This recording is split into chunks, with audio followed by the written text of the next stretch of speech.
de Filemon.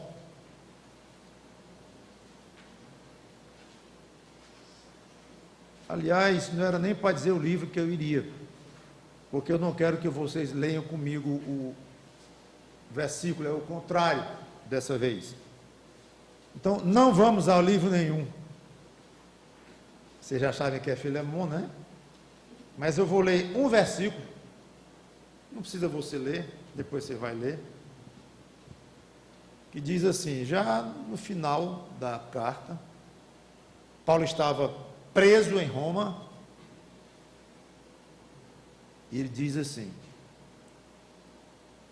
certo estou da tua obediência, e te escrevo sabendo que farás mais do que estou pedindo. E ao mesmo tempo, prepara-me também pousada, pois espero que por vossos ou vossas alguma coisa, vos serei restituído. Vamos orar. Santo Deus, nosso bom Pai, abençoa-nos essa pequena mensagem sobre este assunto tão importante da vida cristã, como Paulo falou aqui. O que será que é tão poderoso que pode tirar Paulo de uma prisão em Roma, ali nas barbas do imperador de Roma, e preso pelo imperador ou pelo império romano? Nos ajuda a valorizar essas coisas como Paulo valorizava, como aqueles que são fiéis a Ti valorizam ainda hoje. Em nome do Senhor Jesus Cristo eu te peço. Amém. Não deve ser fácil imaginar a dificuldade jurídica, a complexidade de ser solto, um prisioneiro acusado de motim, como Paulo havia sido acusado, apelou para César, lá em Cesareia, onde ele estava, viajou para Roma, uma viagem complicadíssima, vocês sabem, naufrágio e tudo mais, ficou 2 anos preso em Roma, aguardando julgamento. E ele estava então preso, quando escreve para Filemon a respeito de Onésimo. Aí lá no final ele diz: prepara-me também pousada, pois espero que por vossas vos serei restituído. Vossas influências políticas, que certamente funciona sempre. O próprio Filemon ou algum amigo dele tinha um parente lá, senador de Roma, queria falar lá com o imperador, alguma coisa assim, sempre resolve influência política em qualquer situação. Não sei, talvez dinheiro, verba, ajuda financeira para pagar a fiança, porventura tenha sido estipulada, ou mais fácil ainda, para corromper alguém. O César tinha lá um cunhado que era o receptor do caixa 2 dele, e alguém descobriu isso, então Paulo estava levantando um dinheiro para pagarem e comprarem lá alguém para soltarem Paulo. Todo mundo para o versículo 22 de Filemon.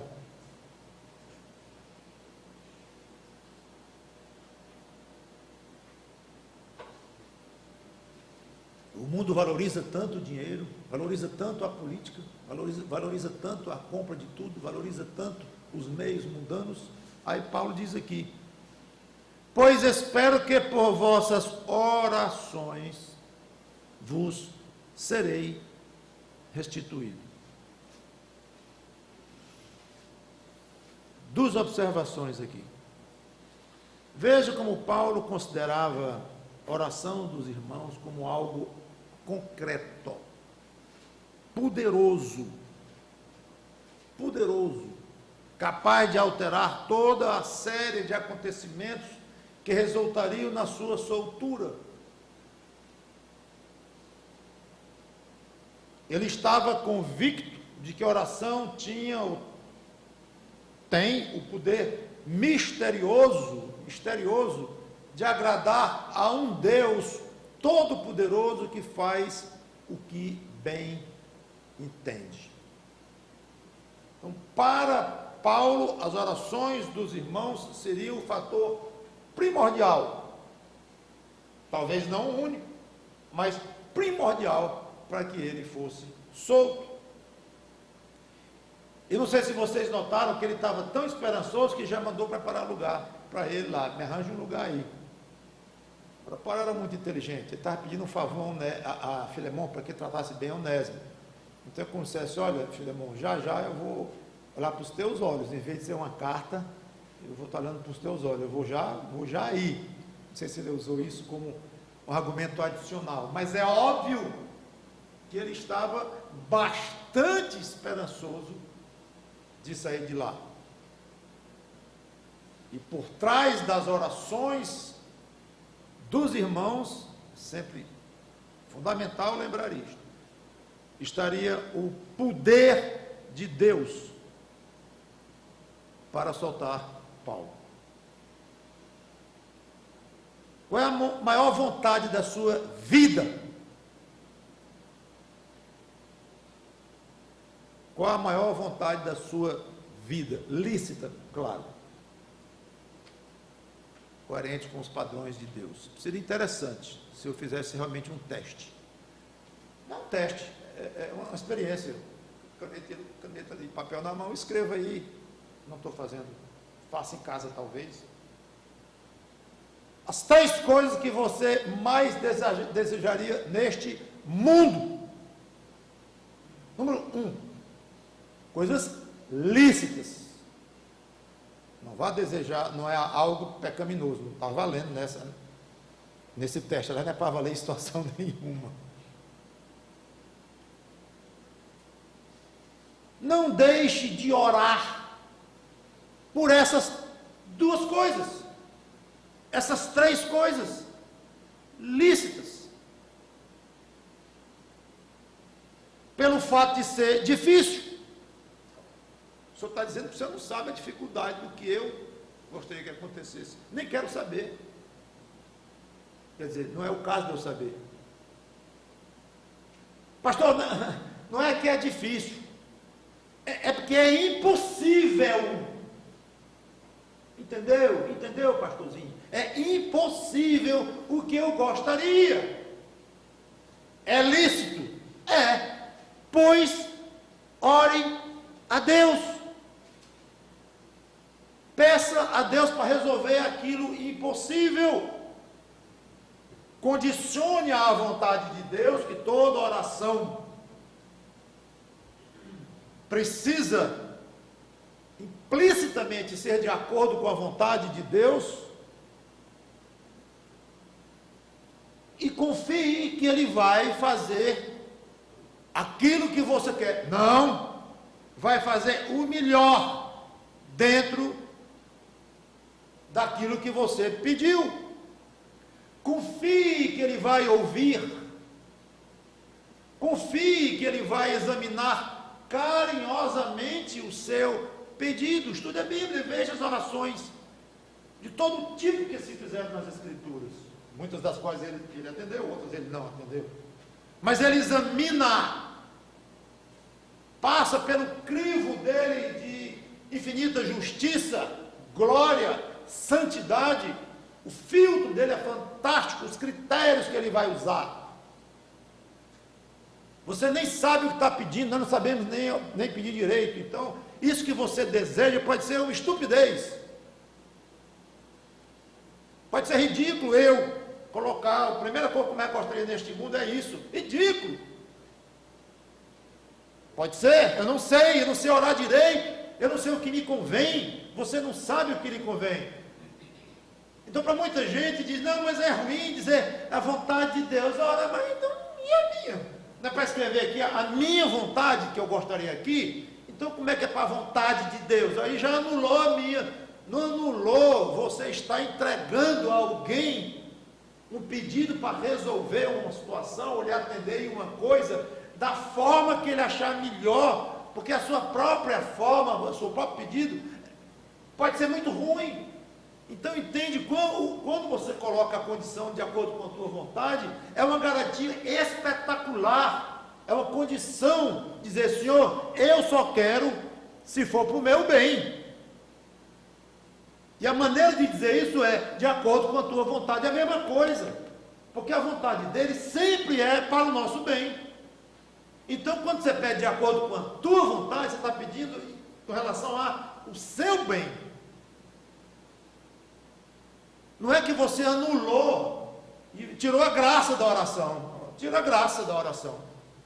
Eu quero isso, mas de acordo com a vontade dele, então não está valendo mais. Aí que está valendo mesmo. Usando uma expressão do mundo atual, é a maneira de turbinar a oração. Uso isso com cuidado, mas com respeito. De tornar mais efetiva a sua oração, de acordo com a tua vontade. Não me interessa, Senhor Deus, isso que eu estou pedindo, essa é a minha lista aqui. Nada dessa lista aqui me interessa se não passar pela tua aprovação. Agora, fique certo de uma coisa. Se Deus não lhe responder, não lhe atender naquelas 3 coisas que você mais pediu a Ele, nem perto, não será por falta de poder. E não será por falta de interesse dele em lhe ser benéfico, em lhe ajudar. Nunca esqueça essas 2 coisas. Não é falta de poder e nem é falta de vontade de lhe ajudar. Irmãos, quem leva a oração a sério, como Paulo orava, vai conseguir coisas impressionantes deste Deus. Segunda observação, muito importante e bem prática. As orações não substituem as providências normais da vida. Orar nunca foi substituto para a preguiça, para comodismo, para impassividade. Aliás, vocês querem falar de homem extremamente ativo? Pense em Paulo. Que viajava sem parar? Pense em Paulo. Que fazia campanha financeira para ajudar pessoas pobres? Pense em Paulo. Que pregava, trabalhava manualmente quando faltava oferta para ele viver e fazia as tendazinhas dele? Pense em Paulo, um homem extremamente atuante. Talvez os psicólogos hoje diriam que ele era hiperativo. Sei lá. Interessante que ele mandou seu discípulo Timóteo tomar uma providência prática de saúde. Toma um pouco de vinho, no caso como medicamento, por causa do teu estômago e das tuas frequentes enfermidades. Então ele mandou Timóteo tomar uma providência física, e ao mesmo tempo, lá em 2 Timóteo 1,3, não precisa eu ler, ele dizia que orava incessantemente, por quem? Pelo Timóteo. Então ele mandava Timóteo tomar um remédio, e ao mesmo tempo orava por ele, as 2 coisas, providência física e oração. E mandou Timóteo fazer parte do grupo dos que invocavam a Deus. Timóteo, ore a Deus, medita nessas coisas. Então, ao mesmo tempo que ele manda Timóteo tomar providência física, de saúde inclusive, ele fala no aspecto de meditação, de oração, de invocação a Deus, quanto a Timóteo, e ele próprio diz que orava constantemente por Timóteo. Como as coisas na vida são muito complicadas, o problema é que muitas vezes a confiança em Deus é pouca e o crente exagera nas suas providências, apelando então para atitudes erradas, ações erradas e que ferem a própria consciência. Nessa ideia, nesse princípio de fazer, de agir. Paulo agia muito, do Timóteo com providência, então eu vou tomar as minhas providências para que tal coisa aconteça na minha vida, seja em que área for da minha vida. Vou tomar as providências. Oração não é desculpa para ficar, como o pastor disse aí, em comodismo, com preguiça. Então eu vou agir. Então, a tendência de alguém que quer agir mais do que é para agir é que vai começar a orar pouco e substituir as orações por um trabalho intensivo demais e por atitudes moralmente questionáveis, biblicamente condenáveis. Não, eu estou agindo, eu estou fazendo a minha parte. É complexo. Falei em consciência, vai depender muito da consciência de cada irmão ou irmã, da seriedade da vida cristã desse irmão. Algum vai tomar uma atitude que o outro diz, isso eu não faço. Eu vou até aqui e oro a Deus. O outro vai dizer, mas eu vou mais do que você e oro também, mas eu vou mais do que você. Rapaz, isso aqui não é correto. Para mim não tem problema, não arranha. Para mim arranha. Aí o outro vai mais longe ainda.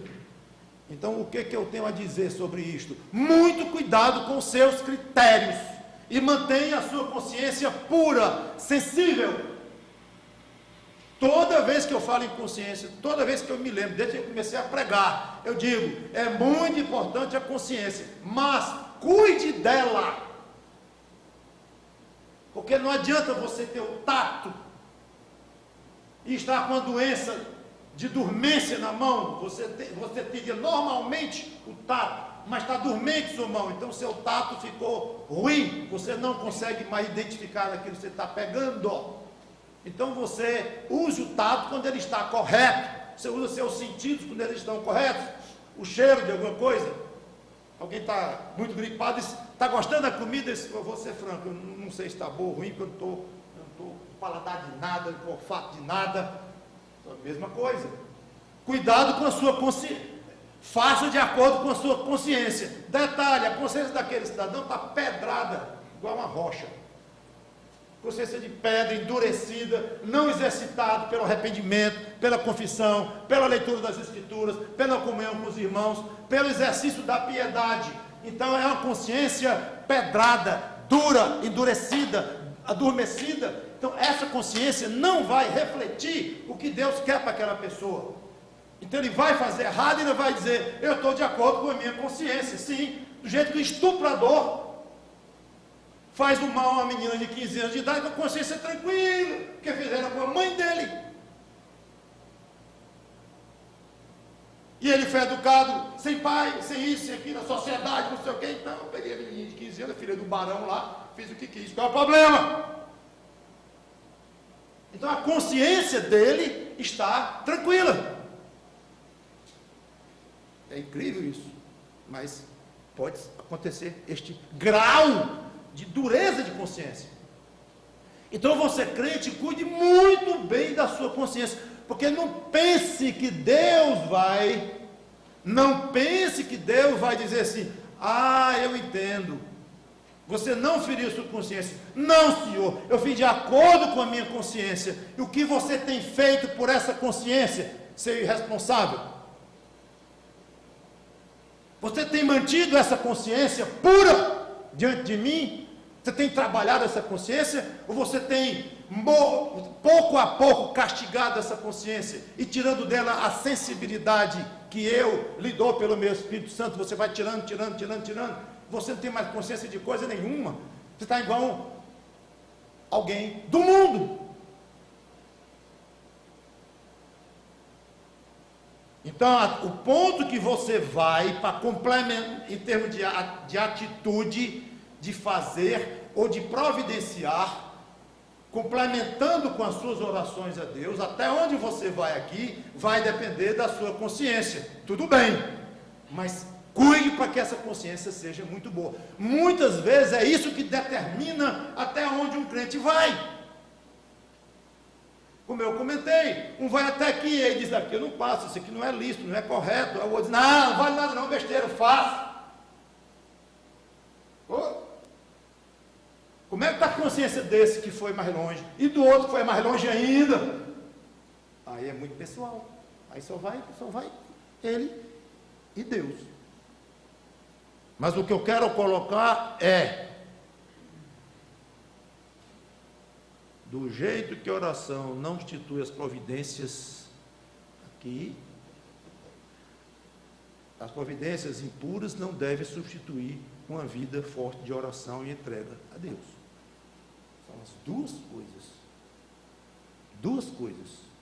Providências corretas, bíblicas, mesmo em grande intensidade, como Paulo fazia, sem, obviamente, infringir outros princípios das próprias Escrituras. Por exemplo, trabalha demais na igreja, mas demais, a ponto da esposa e os filhos reclamarem. Está errado. Está errado isso aí. Estou dando só um exemplo em que providências aqui lícitas podem se tornar erradas porque estão infringindo outras coisas também lícitas. Mas, em suma,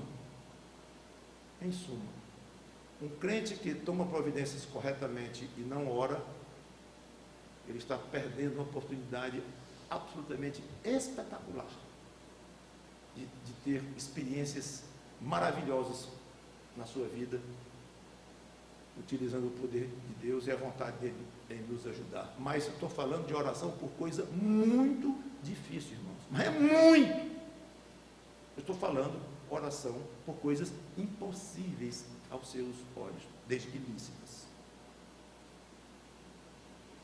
E orar e não tomar providências dentro da sua consciência pura, também não é saudável. Vai ter aquele irmão que naturalmente gosta de orar mais do que agir, o outro age mais do que ora. O ideal é atingir um equilíbrio dentro da sua personalidade, do seu jeito de ser, da sua espiritualidade, das suas circunstâncias, um equilíbrio que deverá ser alcançado com uma luta muito grande para purificar cada vez mais a sua consciência e pedir a Deus: Senhor, eu quero ser um homem de atitude, ou uma mulher, ou uma moça, ou um ancião, de atitude e de oração. Eu quero ser as duas coisas. Me ensina a hora de parar aqui e só orar. Só orar. Já fiz o que pude. Para essa lista de 3 coisas aqui, eu já fiz o que pude. Fui no limite que a minha consciência permitiu. Não vou comprar ninguém, não vou subornar ninguém, não vou roubar, não vou mentir, não vou adulterar, não vou fazer isso, não vou, isso eu não faço. Pronto, aqui chegou o meu limite. Daqui para frente, eu vou apenas orar. Então, que esse limite seja bem calculado. Vou dizer de outra forma. Peça a Deus que Ele mostre, indique esse limite e você seja um homem muito ativo e muito de oração. Detalhe gostoso para terminar: Paulo foi solto de Roma e pouco depois estava vendo Filemão nos olhos. Vamos orar. Obrigado, Senhor Deus, pela tua palavra. Senhor Deus, se nós conhecêssemos o poder que tu tens nas mãos, o poder da oração do crente, uma oração submissa, uma oração ainda mais aperfeiçoada à medida que ela se subordina à tua vontade. Quantas vezes nós achamos que estar de acordo com a tua vontade é tirar a graça das nossas orações? Que pouca fé, que ignorância das tuas verdades. O gostoso é exatamente colocar de acordo com a tua vontade, Senhor Deus, porque tu queres mais bem a nós do que nós mesmos, do que nossa mãe. Obrigado pelo teu amor, obrigado pelo teu poder e obrigado pelo magnífico recurso da oração, que saibamos utilizá-lo com maestria. Em nome do Senhor Jesus Cristo te peço e te agradeço. Amém.